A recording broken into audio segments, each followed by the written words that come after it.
Pozdrav, dragi pratioci.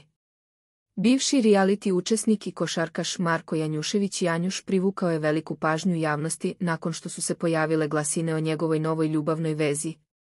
Saznajte više o tome da li je seksapilna plavuša Ksenija Kranjec osvojila njegovo srce. Bivši košarkaš Marko Janjušević Janjuš, poznat po učešću u realitijima, sada uživa u kvalitetnom vremenu sa svojom ćerkom Krunom na Crnogorskom primorju. Dok Aneli Ahmić nije u blizini, mnogi su počeli da spekulišu da je njihova ljubavna priča završena. Aneli sada provodi vrijeme u Sarajevu sa svojom ćerkom Norom. Glasine o novoj ljubavnoj vezi Marka Janjuševića dodatno su podgrejane tvrdnjama na društvenim mrežama da je bivši košarkaš u vezi sa atraktivnom Slovenkom Ksenijom Kranjec. Prelepa Slovenka, koja je stekla popularnost učešćem u realitiju Parovi, navodno je osvojila Janjuševo srce.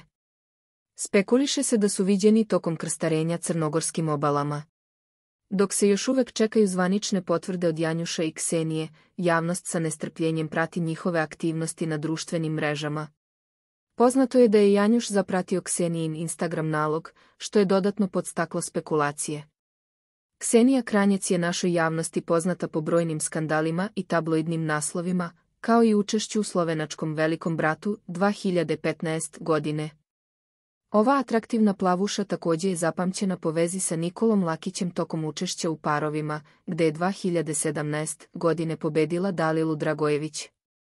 Dok čekamo nove informacije, ostaje nam da vidimo da li će se ove glasine pokazati kao istinite ili će ostati samo puka nagađanja.